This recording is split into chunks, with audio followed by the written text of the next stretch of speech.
Uh,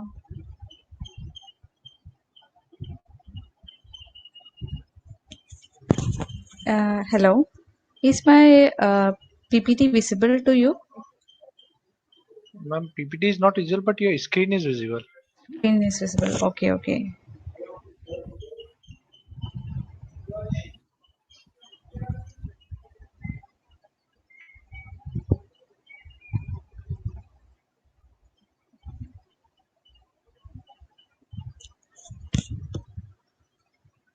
So now I hope it is visible.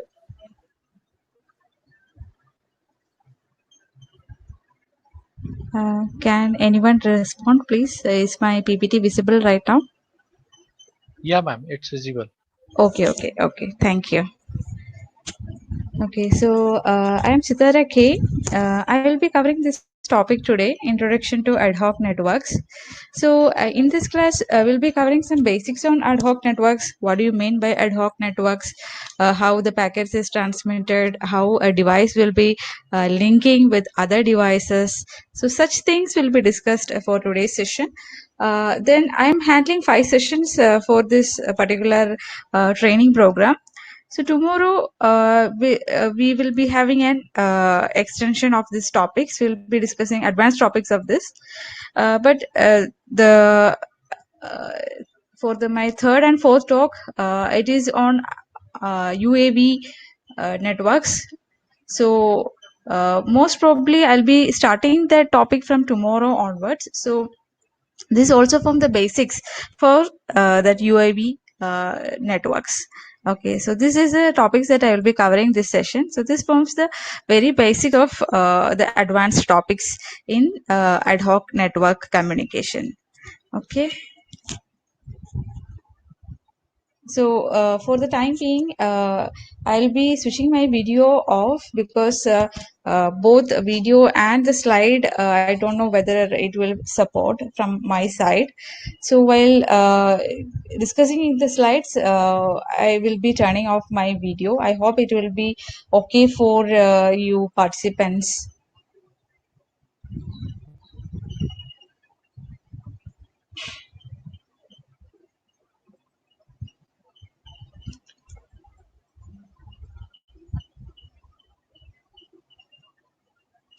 Okay, so these are the slides. These are the topics that I'm going to cover today. Outline what is an ad hoc network, challenges in ad hoc networks, history of ad hoc networks, then the general concept related to this, characteristics, its applications, and if time permits, we will discuss on IEEE 802.11 also.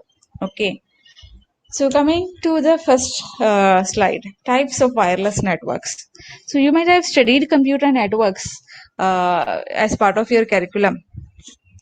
So the definition of computer networks maybe it's like we are discussing about the interconnection of several computers where we have to the whole idea is like we have to permit the communication there we are sharing some files. So the main concept behind computer networks is like we have to share the files, some concepts we have to share. So such things, sharing of resources should be done. So that's the main concept behind the traditional computer networks.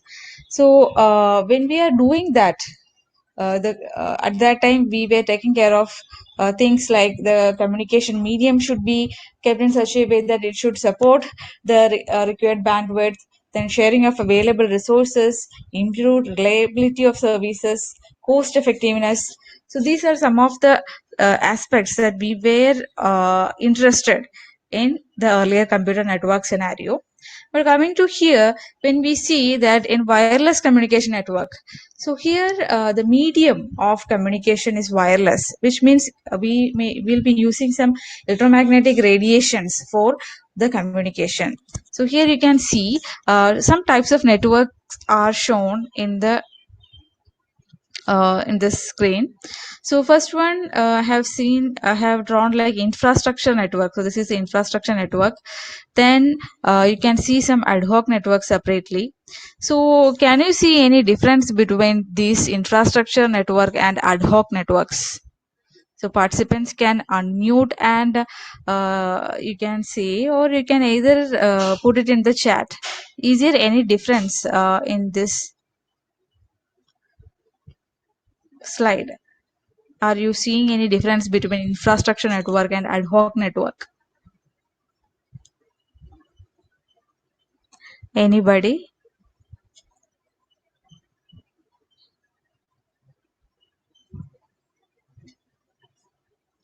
Any of the participants can chat, or you can unmute and talk.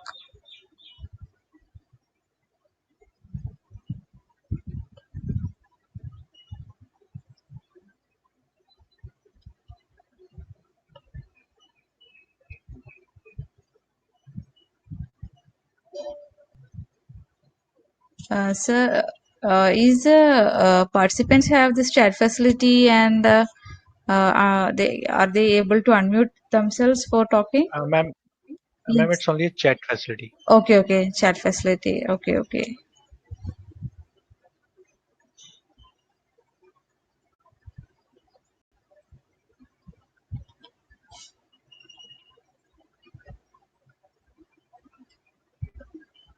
Okay, I'm getting some responses. Infrastructure network is wired network. Okay. It is not completely wired network. Okay. So when we are saying that, you can see in the slide. Ma'am, I think infrastructure mode requires a central access point, Yes. or ad hoc network is peer-to-peer mode. Yes. Sir, actually, the participants can speak. Sir, Actually, ma'am, there are no answered, so I. actually, they have responded in the chat. Some Okay, of them okay, have given some okay, responses in the chat. Okay, sir. okay. Okay. Thank you. Okay, so here you can see in the figure, in the infrastructure network, there is some access points which is being wired. So access points are wired, and in the area which is being covered by this access point, there we can have devices which is wireless. So in the area covered by the AP, which means AP stands for the access point. So each of these devices will be connecting to the other devices with the help of this access point. So if this particular computer has to send some data to its neighbors, it has to make use of this access point for that communication. That's what infrastructure network stands for, which means there is some wireless concept, but again it is been limited by a wired network where we have access points. Okay, so that's the concept of infrastructure network. Whereas in ad hoc network, all the devices are independent of each other, so they can communicate between each other. So here this device can communicate with the another device. So this networks can be homogeneous or it can be heterogeneous. So this one is an heterogeneous network, where this one is a homogeneous network. So these devices can connect to each other, so we don't need any access points for that. But the thing is, like, each of this device should act as a transceiver, which means they should have the capability of transmitting the data as well as receiving it. So if it is a heterogeneous network, then they should do that kind of transmission in such a way that whatever they are sending, it can be read by other devices. So each devices should know what is the type of other device which it is going to communicate. Okay, so this is a concept of ad hoc network. Now, why we are going for ad hoc networks? So these are the three things why we are going for that: ease of deployment, speed of deployment, and decreased dependence on infrastructure. So why this has some importance? This decreased dependence on the infrastructure, when it will be useful, that will be discussed in our coming slides.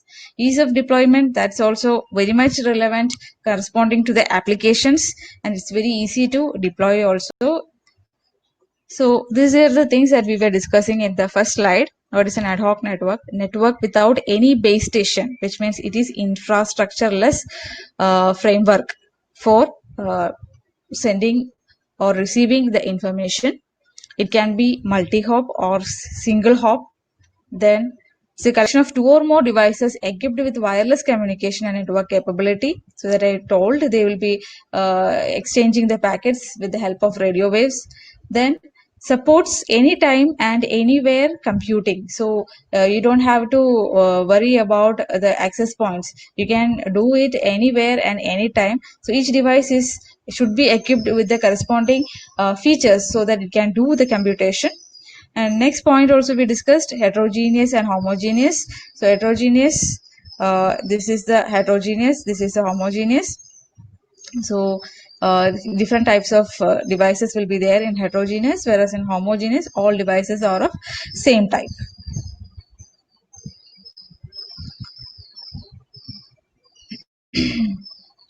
So this ad hoc networks is self-organizing and adaptive type. Each mobile host acts as a router, which means within the network, which means here if we are going to do some communication, they have to identify, each device should identify who all are its neighbors. So and it has to, if it has to communicate something from here to the next, then this device has to find out the routing table so that it can do the transmission of packets. Now supports peer-to-peer communication, it supports peer-to-remote communications that we will discuss in the coming slides. Reduced administrative cost and ease of deployment. So here we will discuss how a network works, ad hoc networks operating principle. Okay, so here you can see one figure. So this depicts a peer-to-peer multi-hop ad hoc network. So some devices are here and they have to do some communication. We have mentioned multi-hop, which means if some transmission goes from one particular device to another, for example, from this A, it has to transmit some packet to C. So if A and C are not reachable to each other, which means for each device there is some area within which it can send the packets. So if this A and C is in different networks, then is at some particular distance, then they cannot communicate each other directly.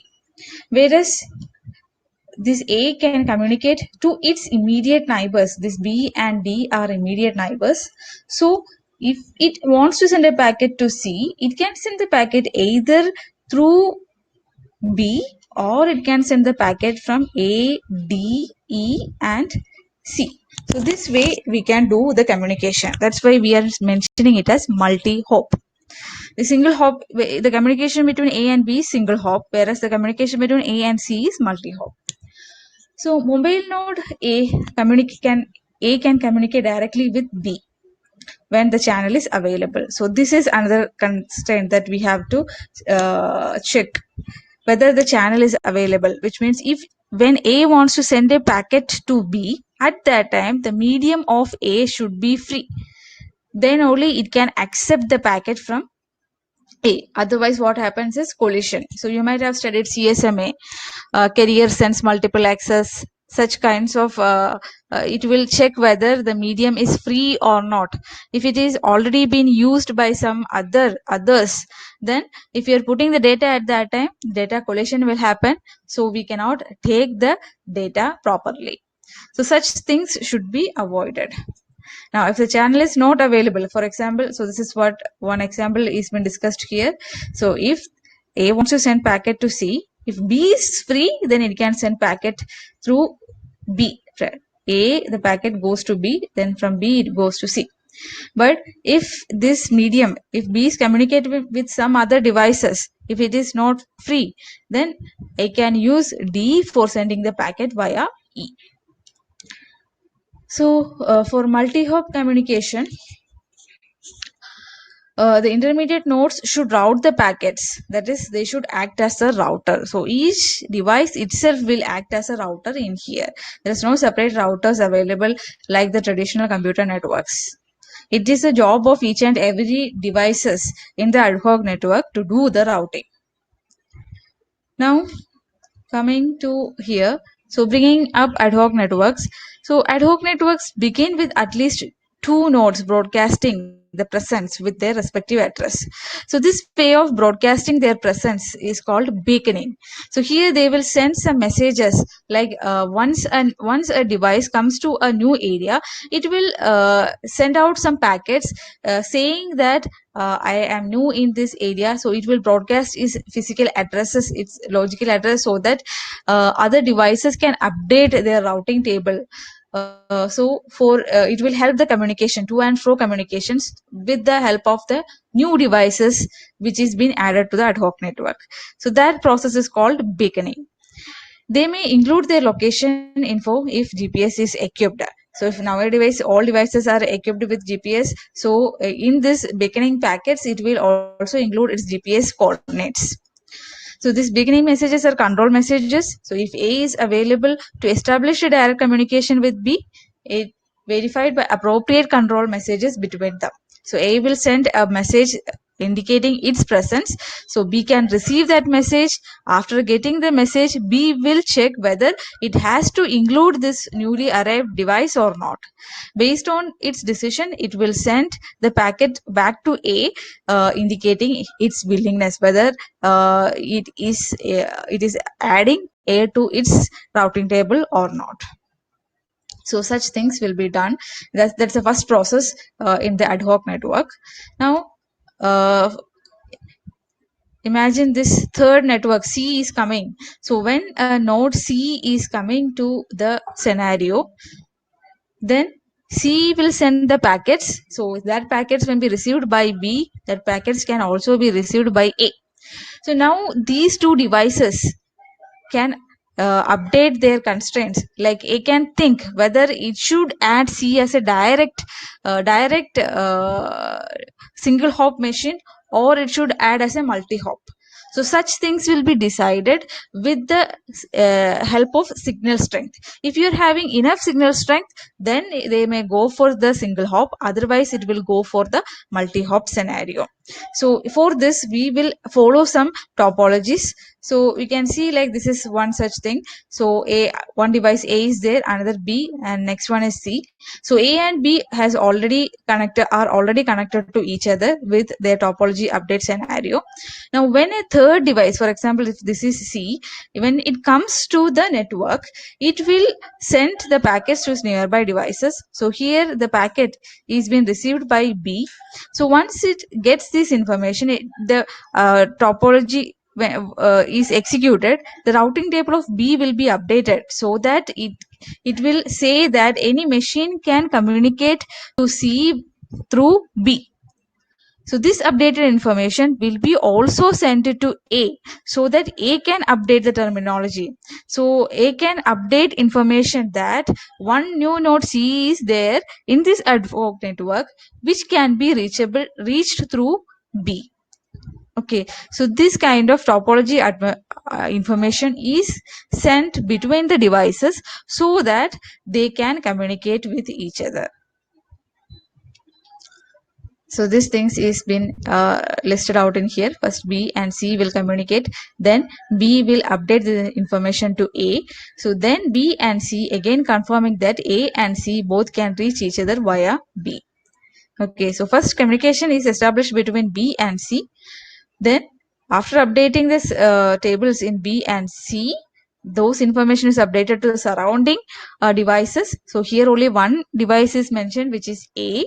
So A will update its contents. Similarly, C can also update its content, saying that C can communicate to A with the help of B. A can communicate to C with the help of B. So this kind of things will be done in the ad hoc network. Now another scenario which we should take care is the failure of the link. So in the traditional network, if one system fails, we will be having other routers to take care of the packet loss and other scenarios. But in here, each device itself is acting as the router.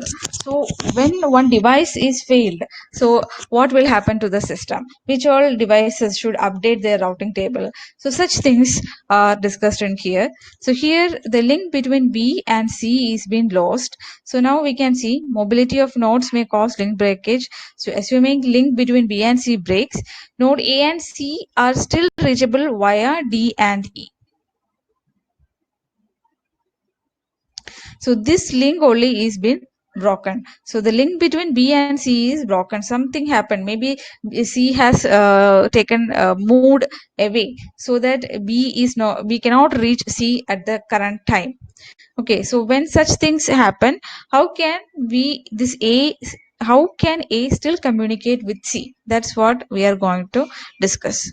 So if we cannot go through this way, we can go with the help of D and E. So old route table A and C, which means from A, B, C, is to be replaced by A, D, E and C. So this direction we has to update. So all 5 nodes are required to incorporate this change in their routing table. So each of these nodes, A has to update, B has to update, D, C and E. Every node has to update these changes in the routing table, so that for future communications can be done smoothly. So now next topic we are going to discuss is the challenges in these ad hoc networks. So the challenges.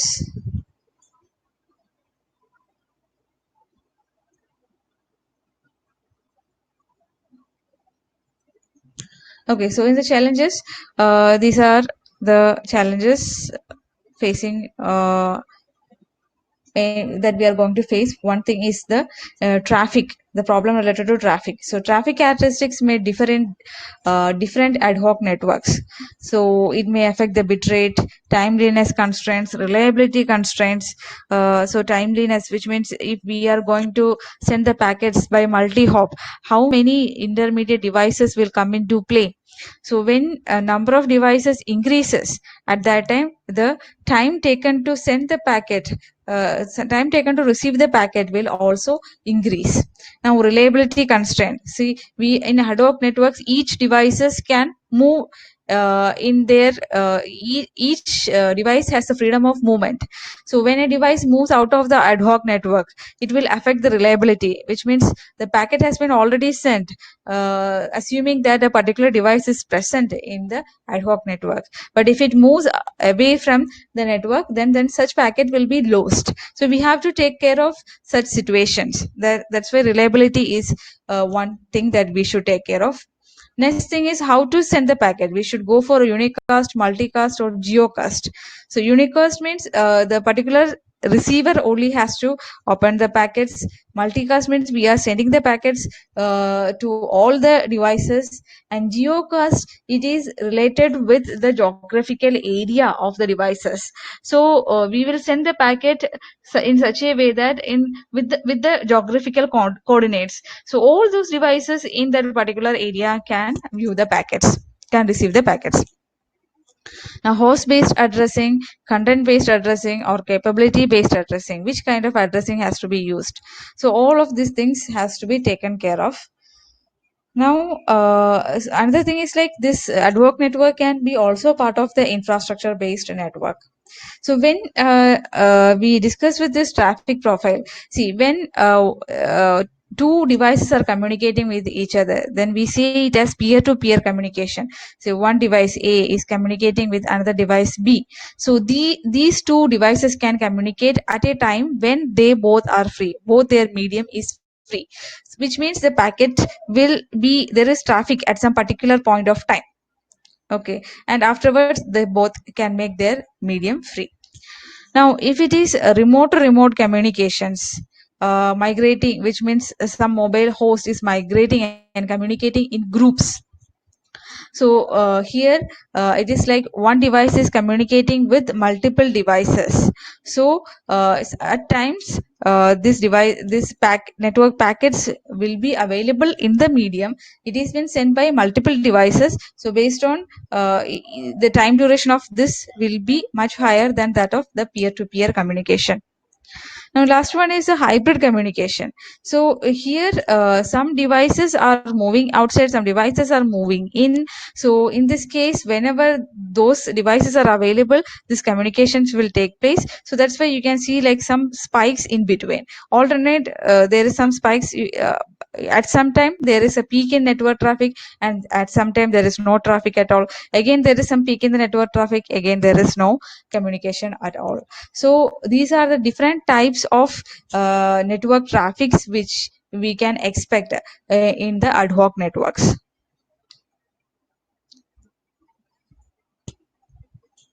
So here again, we have discussed the challenges, but it still goes on.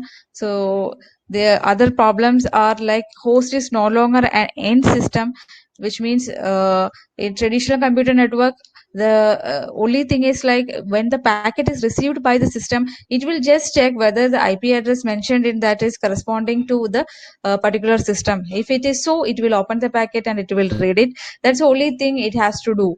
But in ad hoc networks, it is not the case. As we have discussed, it should act as a transceiver, it should act as a router. So the processing capability of each end system should be kept in such a way that it should handle all this scenario. So the computing power of the end devices should be high. Then changing the network topology over the time. So whenever there is an addition or removal of the devices, it will affect the network topology. Potentially frequent network partitions will be there. Every node can be mobile.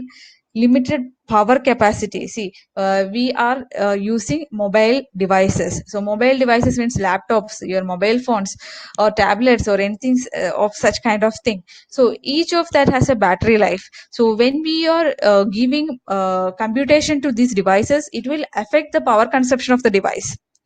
So such thing, if one device is doing lots of computation, then it will affect its battery power. Okay, so battery capacity that should be taken care of when you are assigning, when such kind of computation is taking place. We have to also think of the power limitations. Then next is wireless bandwidth limitation, presence of varying channel quality, security and privacy. So security and privacy. So this is some point at we can say that there is a security and privacy by itself, because in ad hoc networks, whenever a device is getting connected to its immediate neighbors, it can see who all are there in the ad hoc network. So in the in here, if you are facing any security issues, it is very easy for it is very easy to identify who all are misbehaving in the network. Okay, now here our computing, this is distributed entity, and how will we support routing? So these, for each of these cases I have added special slides. So how to support routing, how will we support channel access, how to deal with the mobility of the device, how to conserve power, and how to use the bandwidth efficiently. So for routing, if we talk about the routing, so routers are now moving, which means the mobile devices, they are moving. So packet changes are happening quite often. Event updates are sent often. A lot of control traffic is there. So routing table should be updated at some point of time. We cannot say it can be updated every now and then. If you're going to update the routing table every now and then, what happens is it will affect the battery, the power consumption of the device. So we cannot do the updation of routing table for each and every devices which is leaving from the ad hoc network. Okay, so and still it should converge. Then there will be cases like routing loop may exist. Then current wired routings use okay, so this is related to our traditional network packets. So in traditional network computer networks, we are using routing tables such a way that the packets should reach in limited time. So most of the case we are going for the shortest path metric, but here usage of shortest path metric is also not possible at times. It depends on the routing table which is available with the devices at that particular point of time. Now facing the channel access. facing the issues that we are facing in during the channel access. So distributed channel access, as fixed base station concept is no longer present in our ad hoc networks. Okay, so it's very hard to avoid the packet collision in ad hoc networks, and it's very hard to support the QoS, quality of service. So whenever there's a packet collision, then making quality of service is very difficult. Then this is a thing that is been followed in earlier packet radio PRNet. It is CSMA, carrier sense multiple access, based on the availability of the medium. We will send the packets. Each device will send the packet based on the availability based of the medium. So we will discuss what is a type of what is a type of what is the method that we are using to avoid collision, so that we can send the packets without distortion. So problems of mobility in ad hoc networks. So mobility affects the signal transmission. Yeah, whenever one device moves even within the area of the ad hoc network, whenever there is a change in its position, the signal strength varies. The signal strength can increase or it can decrease. If it is moving away from the center, if two devices A and B are sending packets, if B is moving away from A, then the signal strength decreases. If B comes closer to A, then the signal strength increases. Okay.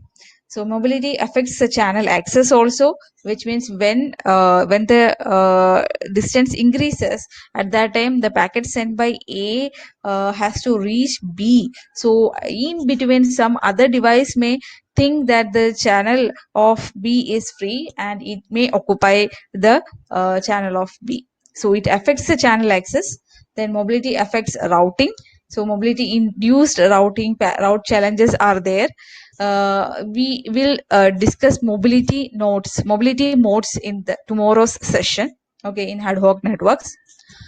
Then mobility affects multicasting and several other applications.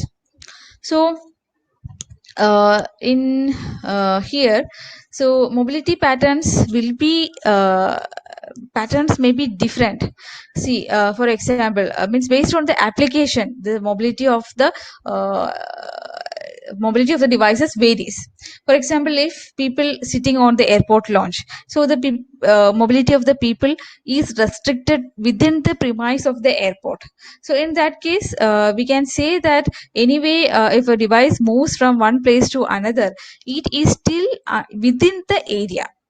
Okay, so here it is taken care of by some. It is somewhat taken care of. But whereas we take the case of taxi cabs, so based on how we are moving, which means based on the destination of the traveler, the taxi driver is moving from one place to another. So sometimes he may go out of station trips, sometimes it is nearby places. So how can we accurately track such a people? I mean, I'm not talking about the GPS which is being used inside the car. See, some cases are there where this kind of monitoring of vehicles, the sensors for monitoring the vehicles is kept on the roads. So with that, we have to identify like what is the how it is affecting the movement of the cabs. Now military movements. So military movement is another case, like we have to take care based on see, we can make use of so many sensors in military. So some sensors are like it will be micro nano size, so it can be used anywhere, even you can mix with it with the sand. So when we use such kind of things, so it is easy to identify, like when such sensors will not do much computation. What it will be doing is like it will take the data and it will share those data to its neighboring devices, so that at some point, which means if you are having multiple sensors, these sensors will transmit the data between each other until it reach a particular machine where the computation takes place. Okay, so that is related to the military movements, then personal area network. So these are the different mobility patterns. Now, this mobility also affects the speed, predictability, and uniformity of the devices. See, uniformity, if we say the movement of people in the airport launch is completely different from the movement of taxi cabs. So this is a slow moving traffic, whereas this is very rigorous, very dynamic. Sometimes it will be slow moving, sometimes it will be fast moving. So like that.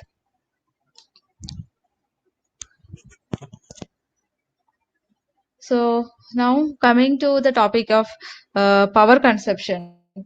So I have to move. I have to increase the pace of my presentation, I think. Okay, so problems of power and ad hoc. So ad hoc devices come in many different forms. Some are battery power. All these things we discussed. So you can go through this slide.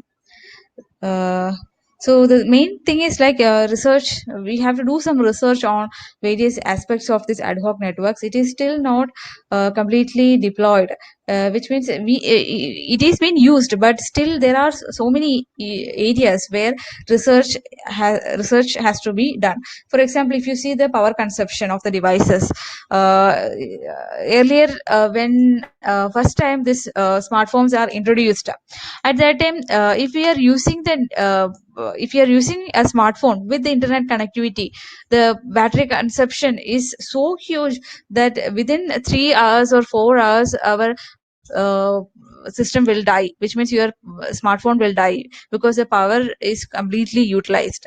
Whereas in nowadays you can use your device in such a way that some devices are giving you one entire day of power, full connectivity. Some devices you are having 2 days connectivity, which means 2 days you can use internet as well, the power still retains. So based on your usage, that power varies. So research is still going on in such a to identify that how can we optimize the battery so that you can still use the devices to the maximum extent. All features of the devices can be used in such a way that the power consumption is taken care of. So such kind of things are being done. This will come as part of the performance criteria. Similarly, we have to optimize the throughput of the devices. So these are different aspects of ad hoc networks where research is still going on. Now, coming to the history of ad hoc networks, I don't want to spend much time in here. So, in our packet radio networks, which means earlier network, PR network, packet radio networks. So, the concept behind this earlier networks is like, means ARPNet or DARPA or PRNet. What they used to do is like they used to have one repeater in between. See, in this figure, you can see this is one static station, this is a gateway, then you can see some R, here is one R, here is one. So these are mobile repeaters. So what is the job of these repeaters is like whatever packet has been sent through the gateway, each of this repeater will send those packets so that it will be received by the nearby repeaters, and again it is being transmitted among all the repeaters. So how it helps is like, see, if a packet reaches this repeater, these devices coming under the area of that repeater can receive those packets. So similarly for this network, similarly for this part. So here these repeaters will be moving in and around so that they can receive the packets from the static stations. Okay, so this kind of scenario was used in early military scenario. So before this, we can say like in earlier days when in the kings, they used to send their messages with the help of some people, but when they send the messages, it will be very difficult. See, one person has to go from one particular place, and he has to travel throughout his region, so that the message is received by all people. All the people belongs to that particular kingdom. So to avoid such situation, which means instead of one person traveling through the entire area, they used to follow another scenario. Like they will keep some people in between, which means at fixed distance, they will keep some particular people at some higher altitude, so that when a person shout the message, it can be heard by the next person, okay, who is standing at a particular altitude. So when he hears that message, that particular person will again repeat this message. By the time each person repeat this message, which means if the area is so much huge, you can have some 10 to 20 repeaters, so 10 to 20 persons standing at some fixed 10-meter distance or something like that. People are standing and they will repeat the message, so that all the individuals, all the people, civilians belonging to the kingdom can hear what is the king's what the king want to convey to his fellow beings. Okay, so such kind of thing they is been implemented for PR network also. Each of this repeater will announce the packets which is being received by the which it receives from its immediate neighbors. Okay, so these are interconnected. So if one of the repeater fails, it can receive the packet from another repeater. So such way they will arrange the repeaters. Okay, so here we have to take care of so many things at that time, like they followed a distance vector based method for routing, so that the repeater which is at the least distance will receive the packets, and such way we can reduce the time taken for transmitting the packets. So such things are taken care of. Now static station has to complete the topology. So this is the place where we have to take care of entire details regarding the network topology. It will have information regarding which all are the repeaters, who all are the devices connected to each of these devices. Such informations will be there with the static station. Okay, here we had CSMA based MAC protocol for that, and we used to go for ACK, acknowledgement, for flow control and error recovery process. So now coming to the general concepts of our ad hoc networks. Okay, so first thing we are discussing is regarding duplexing choices. Duplexing, which means how we are going to make use of our media for communication, whether it will act as both, whether the same medium will be used for transmission as well as receiving. That's what we discussed with duplexing. Okay, so this comes with the basics of data communication. The duplex mechanism refers to how the data transmission and the reception channels are multiplexed. So there can be we can go for the time division multiplexing or the frequency based multiplexing. So time division multiplexing, you may be knowing, which means the same medium will be used by different devices based on the time slots. Which means the medium will be divided, will be used based on time slots like T1, T2, T3, like that. We are having different time slots. So each of these time slots will be allotted to the corresponding machine, some particular machine, based on its request. So this is done to avoid collision. So when one machine is using the medium at time T1, no other devices will be using the medium, so that collision can be avoided. Another thing is based on frequency bands, which means for different devices we will allot different frequency. So if one frequency band is available, it will be allotted to the device which requested for that. So like that we had the method for multiplexing. But here we will go for duplexing. So time division duplex, so TDD. So what we will do is, like, the same medium will be used for transmission as well as for reception at particular time periods. Or if we go for frequency division, means the same frequency is used for either transmission or for receiving by the same device. Okay, so it is for uplink and downlink. Uplink means for transmission, downlink for reception. Okay, so same frequency band will be used for both purpose. So now how can we make use of that? So for FDD, it is possible to send and receive data simultaneously, whereas in TDD, it is not possible to send and receive data simultaneously, because in FDD we are having one particular frequency fixed for uplink and one particular frequency fixed for downlink. So both frequencies can be used at the same time. That's why we are saying you can send and receive data at the same time.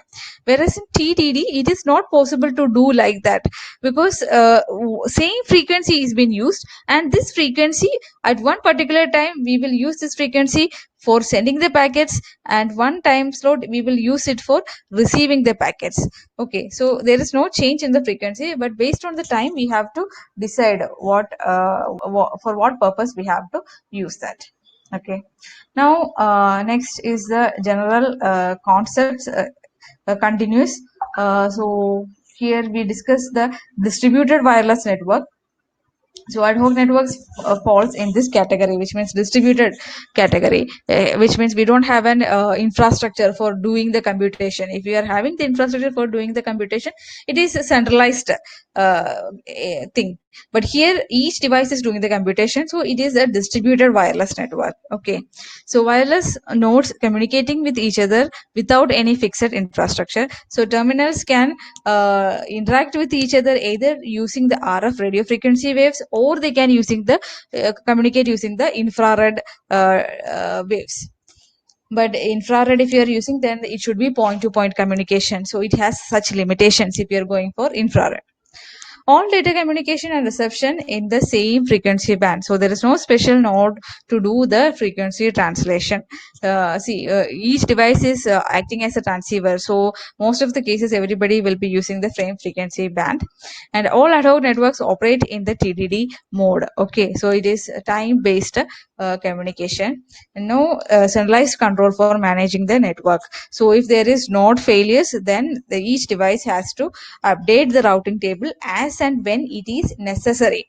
Okay, one device leaves the ad hoc network, then at that time there is no need of updating the routing table unless and until such a device is not taking part of any communication activity. Okay, so as and when it is required, you can do the updation of the table.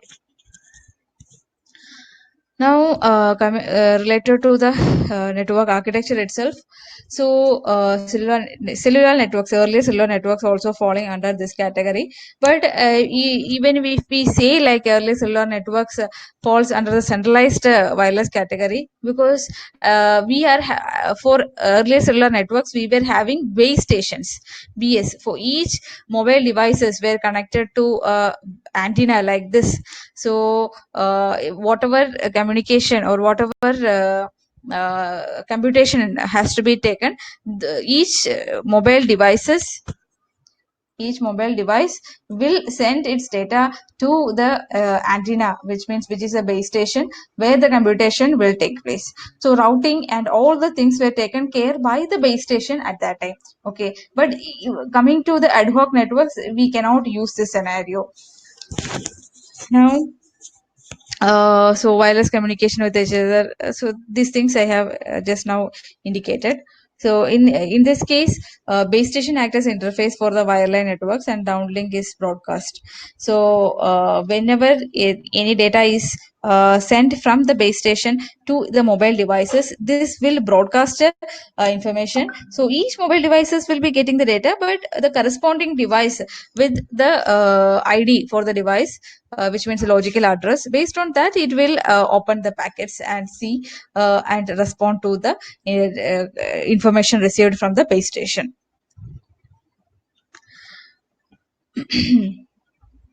So uplink transmission is shared among multiple access nodes. So here we can operate in both TDD and FDD mode. So here we can operate in both TDD or FDD mode. Centralized control for managing the network and things. So base station has a flexibility in this. It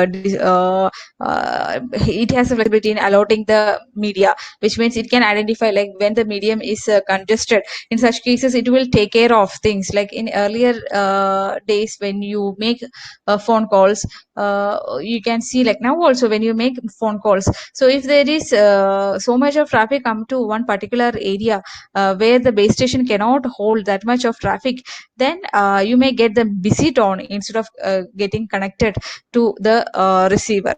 So when you make the call, you will get the busy tone saying that the subscriber is busy, or at sometimes you will say that the network is busy, we cannot connect you, you may call after some time. So such things is been taken care by the base station. It will always sense the carrier media, and it will identify whether the traffic can be allotted properly in the carrier media in such a way that there will not be any collision.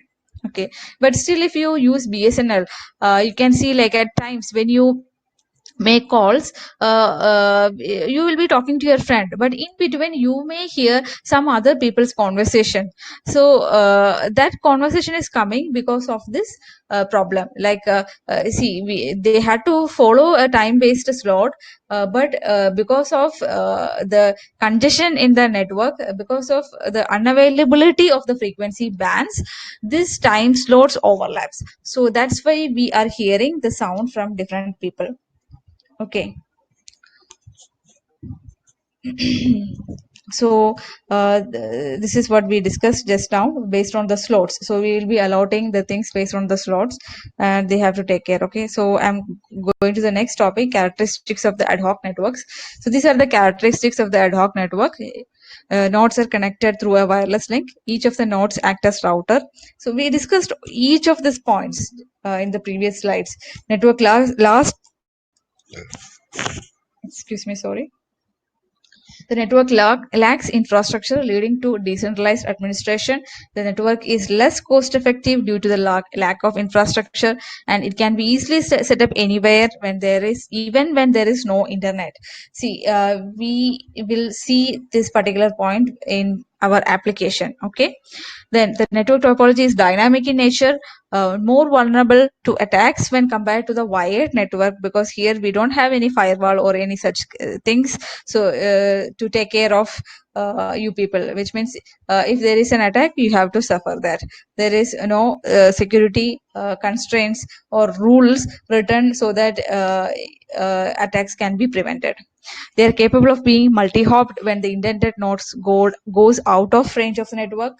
Then mobile nodes are characterized with less memory, power, and lightweight features. The access to control any node is not restricted. So now coming to the applications of the ad hoc network, these are some of the applications I have written in here: military application, collaborative and distributed computing, emergency operations, wireless mesh networks, wireless sensor networks, and hybrid wireless sensor networks. So these are some of the applications. Okay, so coming to the military applications that if we discuss on that.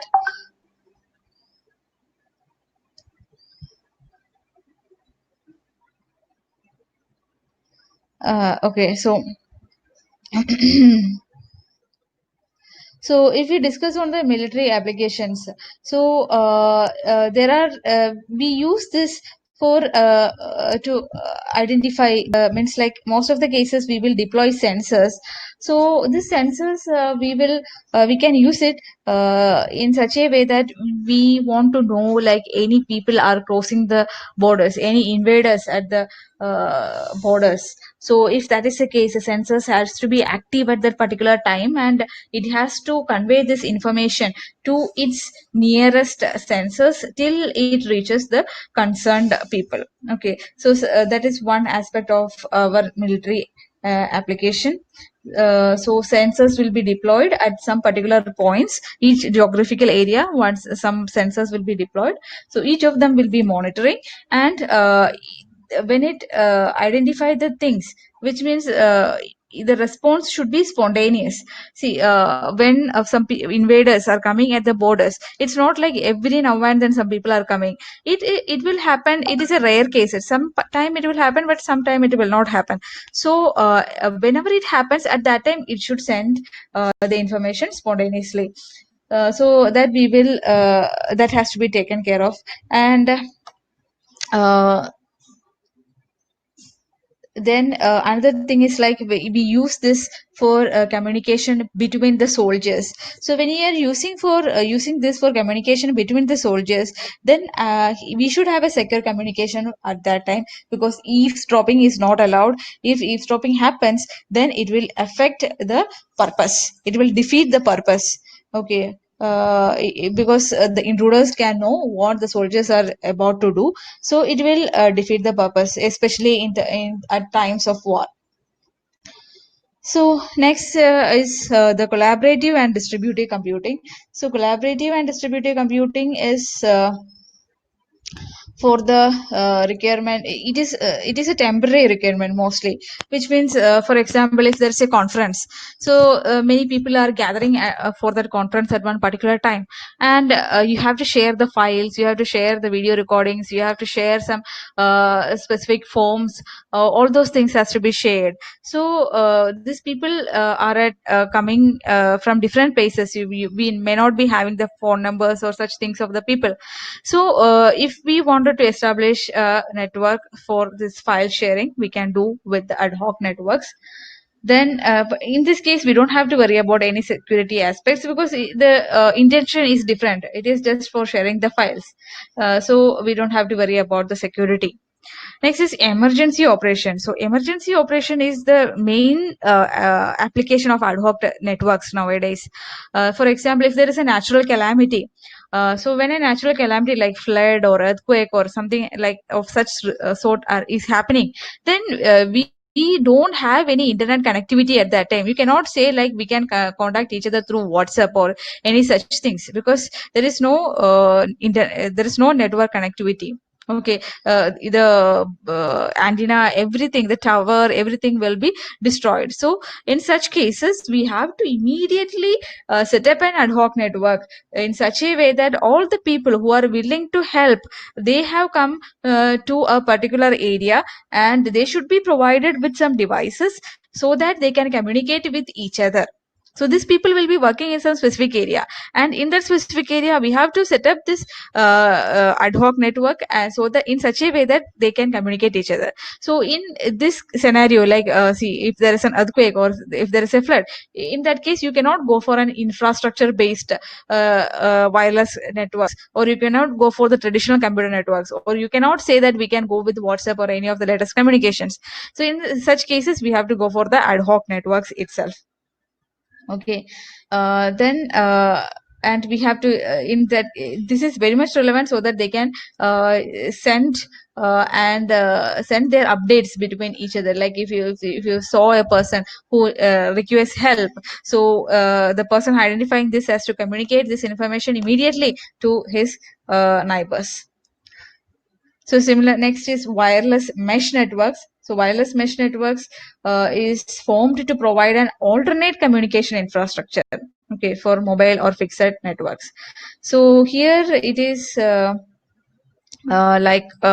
see, I can show you one slide for this. So this is one special case of wireless mesh network. So here you can see some houses, and each of these houses is equipped with one antenna. So here is one antenna, here is one antenna. So you can see like this is a residential area where some VVIPs are staying. So we have to ensure the security of these people. So anything happening in any of this premise, any of this house, should be immediately communicated to the nearby places, and it should reach the wired network where the security personnel are residing, so that they can take the action immediately. And here you can see each home is equipped with an antenna. So why each home is equipped with an antenna? See, it is like a repetition. Instead of we can say like one antenna can be given to one home, and then it will cover some particular area. See, this antenna, if you see, it is overlapping with the area of this one also. So it can cover actually these two house, but still we are providing another antenna for the second house. So why we are going for this is like we have to ensure, even though there is redundancy, we have to still ensure that there is no packet loss. The data has to be transmitted in such a way that it should reach the destination at the means within the shortest span of time, because we have to make some immediate action. So if somebody tamper this particular antenna, then also the information whatever happening at this particular house should be conveyed to the nearby places. So that's why we are going for uh, this kind of overlapping of devices, overlapping of antennas. So these are for specific purposes. Okay, so as we told, so this is one example.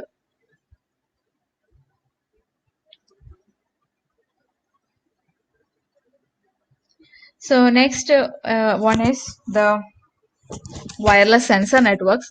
So wireless sensor networks we will use for communication through, means like for specific application domains. For example, if you're having this, see, even we can use wireless sensors for checking whether some food expiry date is there. So such kind of food which has to be taken out is being sold now also. So such kind of things you can check. Then we can use wireless sensors for variety of applications. You can see so much of research happening in this wireless sensor networks nowadays. And these sensors can will be sensing the data. It will be sending through the immediate neighbors. So it will be periodic. There will be periodic transmission, or there may be sporadic way of transmitting the information. So periodic means like for example the sensors related to weather. So if we want to identify the temperature, we have to periodically monitor the temperature of some particular devices. Then based on particular time slots, it will sense the temperature and the information will be provided. But there can be other cases, like based on the activity, based on the events, we have to get the data and it has to be sent to the nearby destinations. So we will discuss wireless sensor networks later. And last one is a hybrid wireless sensor networks, which is a combination of all of these things. It can have the it will be a combination of the ad hoc network with the infrastructure network. So different topology networks communication we has to handle it with the wireless network. That is what hybrid wireless networks stands for. Okay, so these were the applications of the ad hoc wireless networks. Now coming to the last topic, which is in the IEEE 802.11. So this is the earlier thing that we were using, earlier protocol that we were using for wireless transmission, wireless LAN communications. Okay, so it was licensed for 2.4 gigahertz ISM band. Here we used MAC, works with different physical layers. It can work with infrared, or it can work with the spread spectrum, which means the RF.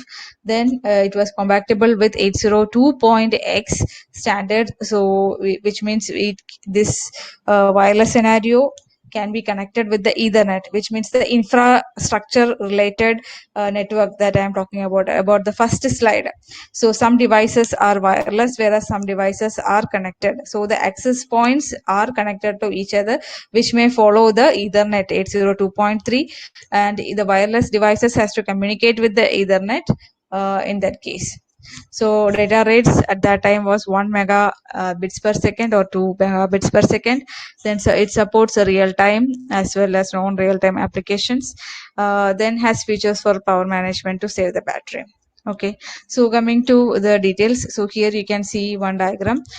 So we are having BSS, which is the basic service set, which is a group of stations using the same radio frequency. So this is a BSS, this is another BSS. Like that we are having some devices. Now we are having some other set of uh, we are having STA, which is a terminal with access mechanism to the wireless medium and a radio contact to the access point. So we are having this STAs. Then access points are there, which means if you want to connect to the centralized computing devices, which means the infrared related. So in that case, we can have access points. Then the portal to bridge the different wired networks and the wireless devices. Then distribution system, this is a distribution system which incorporates all these things together, which means the infrastructure related, access points related things, or the uh, with the wireless devices. So all these things should be taken care of by the 802.11 802.11 protocol architecture. So these are the layers and functions. It is having two layers, physical and DLC layer. So data link control. In the physical layer, we are having PLCP, PMD, and PHY. Whereas in the data link control, we are having the logical link control and the MAC, medium access control. So the medium access control has to take care of all the types of what type of control, what kind of access mechanisms has to be taken care of. Then what is what type of fragmentation, what types of encryption methods can be adopted. Either should we allow encryption, or should we send the packets without encryption? So such things are taken care of by the MAC. Then comes the MAC management, the physical layer. So this leads with the physical layer deals with the physical media. Okay, so here we can identify whether the channel is free or not. So with the help of this, we can identify whether the media is free or not. That's what carrier sense means. Then we are having the PH5 management for selecting the channels and the MIB. So like that, we are having some things. I hope you might have studied this as part of computer network, so that's why I'm not spending much time here. So these are the upper layers corresponding to the OSI model. So all those things will come in here. This is a logical link control, and this is a MAC sub layer. So in here we can say you are seeing infrared, FHSS, DSS. So in here, whatever is a type of communication that we have to use, whatever is a media access that you are going to give, either the communication is happening through the infrared. So based on that, we should indicate what it is. Or else you are going to go for FHSS, frequency hopping spread spectra, if we are going to go for that kind of data communication. Or else are you going to use for DSS, direct sequence spread spectrum. So this whatever is the type that we are going to use, OFDM, orthogonal frequency division multiplexing. So what type of communication that we are going to use, that should be mentioned in the protocol stack. So this is the things mentioned in there, FHS. So means in earlier 1997, at that time we used to go for infrared or FHSS based or DSS based communication, and recently we were going for OFDM or DSSS. So each time nowadays we are going for HRDSS. So based on the there are researches going on in this area. Whichever is better for the application, we will better use that one. See, if we talk about Bluetooth is also an ad hoc network. So it does not require any internet connectivity. Whenever you turn on the Bluetooth of your device, you can connect you can connect your mobile device with your friend's device. The only restriction is like you can connect maximum of 8 devices, and you should not be distant more than 2 meters apart. So that is the thing with Bluetooth. Even if you are separated by walls, then also we can have the connectivity. But whereas when you go with the infrared connection, which means your TV remote. So when you use the infrared, it is point to point communication, which means if there is some kind of if something is restricting the view between the sender and the receiver, you cannot exchange the packets. Whereas such kind of restriction is not there in the Bluetooth. The only thing is like, what is the size of your piconet, what is the how much area it is been support, and how many devices it can support. So based on that, you can interact with each other.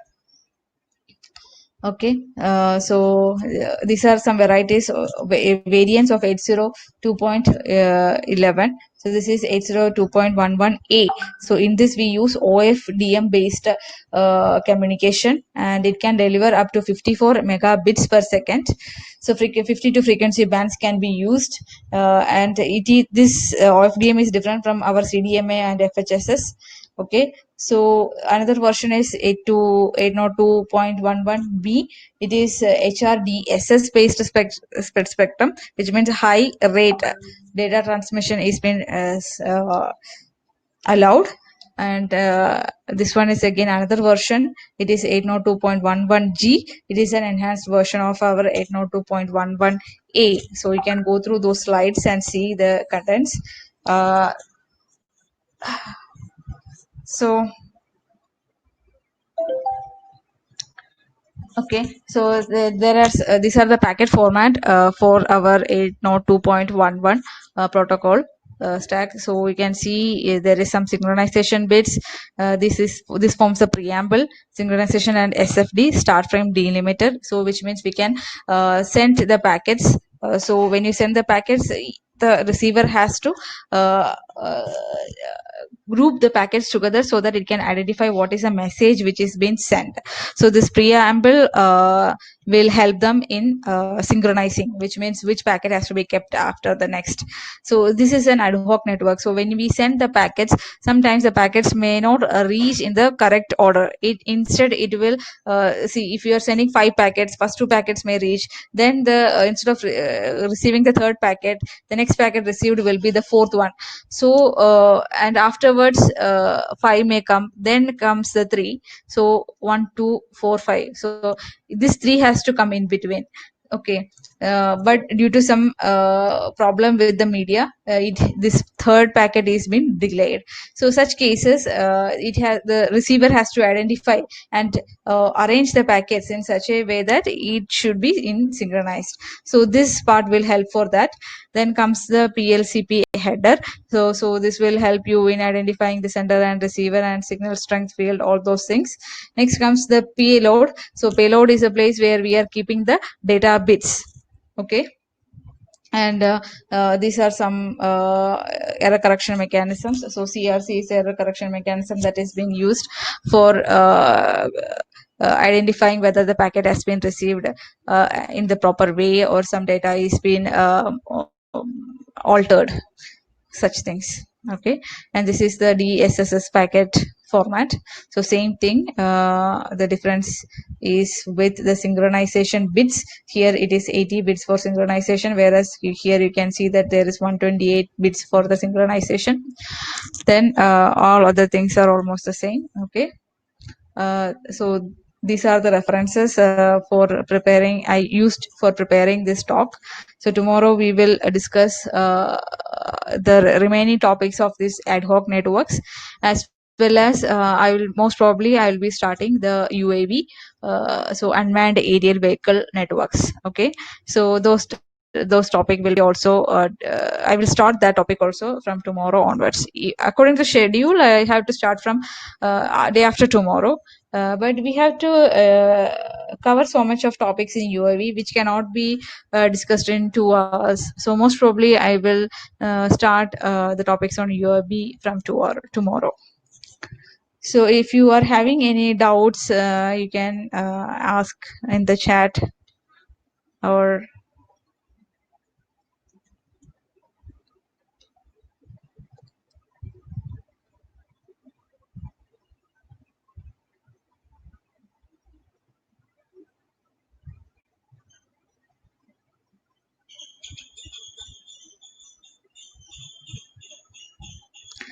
so are you putting anything in the chat? I am not able to see. Uh,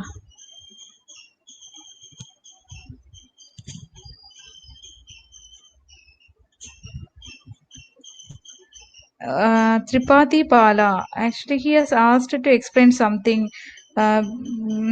Becoming explain again, please. I did not get you what you are asking. Do you mean beaconing? Beaconing?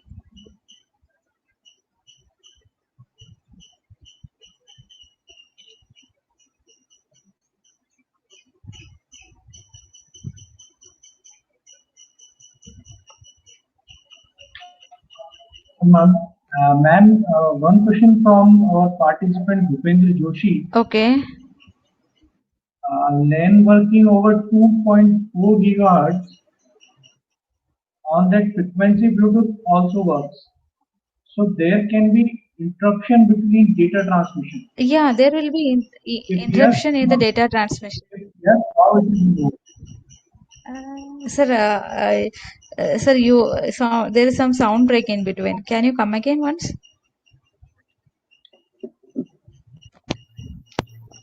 Ma'am, question is Yes. LAN working over 2.4 gigahertz on that frequency Bluetooth also works. So there can be interruption between data transmission. If yes, how it is? Yes. Yes, there will be interruption in the data transmission. So that's why when we have to do for the transmission, we will check for the carrier sense. So before doing the transmission, first we will check whether the medium is free or not. If the medium is being used by some devices, then at that time it will not be allotted for the communication. For example, when you use the Bluetooth devices, when one person is sending the data, others can receive it.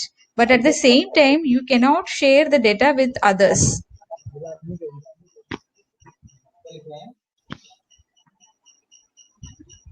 So in such way, we are there. We can take care of such things.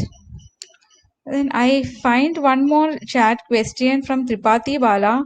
He is asking, becoming, explain again, please. So I hope it is beconing. Is it so?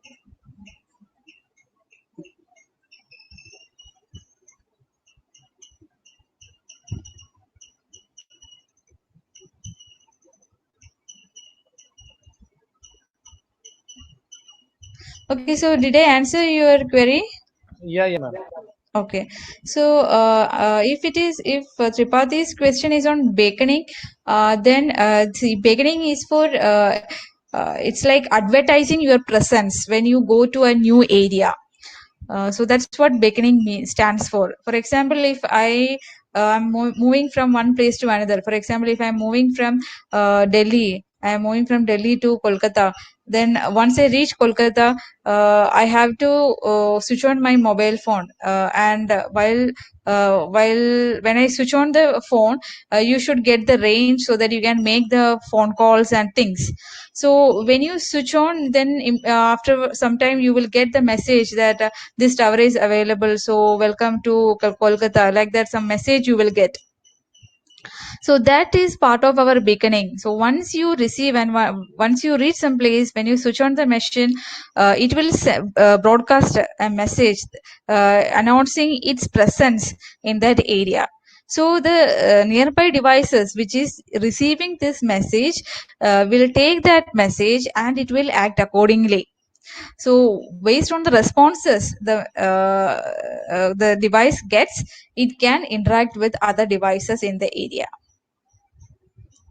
So that's what beaconing stands for. So it's like somewhat kind of like a three-way handshake. First you will say I am there, then you have to wait for somebody to respond, then based on the response we will act accordingly.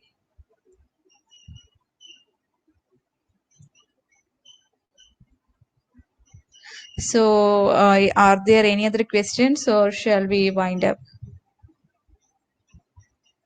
And no any other questions, ma'am. Okay, okay then, okay, thank you. Thank you so much, ma'am. Okay, thank you.